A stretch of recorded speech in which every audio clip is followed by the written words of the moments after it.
निकाल दिया है, वो भी धक्के मारकर। जी हाँ, सीरियल बहुत ही ज्यादा इमोशनल चल रहा है, जहां आपको पता ही होगा कि सरू वेद की शादी हो गई है, सबके सामने सच आ गया है और यहाँ पर अब सरू को वेद बिल्कुल भी एक्सेप्ट नहीं कर रहा है। जी हाँ, यहाँ पर वो उससे प्यार तो करता है, वो उसे घर में भी रख रहा है, लेकिन साथ ही वो नाराज है उससे इस बात के लिए कि उसने इतना बड़ा सच उससे छुपाया और उससे झूठ बोला, जिसके बाद वो बहुत ही ज्यादा नाराज हो जाता है और कहता है कि सरू, हमारे बीच अब पता नहीं कभी प्यार होगा या नहीं, क्योंकि तुमने मेरा, मेरी माँ, सबका दिल दुखाया है।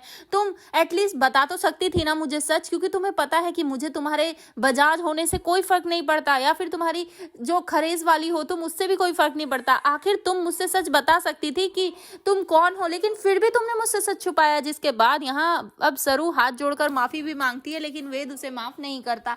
लेकिन वो उसकी केयर अभी भी करता है, क्योंकि यहाँ पर जब उसके ऊपर गिरने वाला होता है पंखा, तो वेद जाकर उसे बचा लेता है। और इतना ही नहीं, सीरियल में ट्विस्ट तो तब आता है जब यहाँ पर अब जो अनीका है वो दूसरी तरफ सब कुछ हड़प कर बैठी है। जी हाँ, उसने तो किचन में ताला मार दिया है, स्टोर रूम में ताला मार दिया है, सारे कमरों की बिजली काट दी है, जिन जिन को वो पसंद नहीं करती, मतलब अपने दादा की, अपनी दादी की और साथ ही अपने पापा की भी।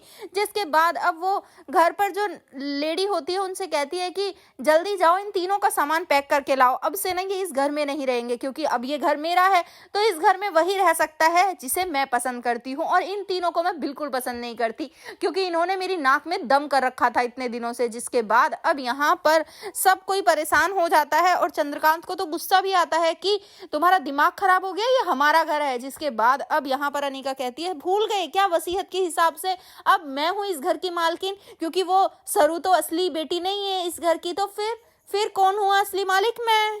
जिसके बाद अब वो अन्नपूर्णा का हाथ पकड़ती है और खींचते हुए घर से बाहर फेंक देती है। जिसके बाद चंद्रकांत बहुत गुस्सा भी करता है, लेकिन क्या वो रोक पाएगा अब अनीका को और सबक सिखा पाएगा? भैया आप कितना एक्साइटेड आने वाले ट्विस्ट लेके आप देखना चाहते हैं कि अब क्या होगा इन तीनों का, मतलब कि चंद्रकांत का, दादू का और साथ ही अन्नपूर्णा जी का? आप हमें कमेंट बॉक्स में जरूर बताएं और ऐसी खबरों से जुड़े रहने के लिए आप हमारे चैनल को जरूर सब्सक्राइब कर लें।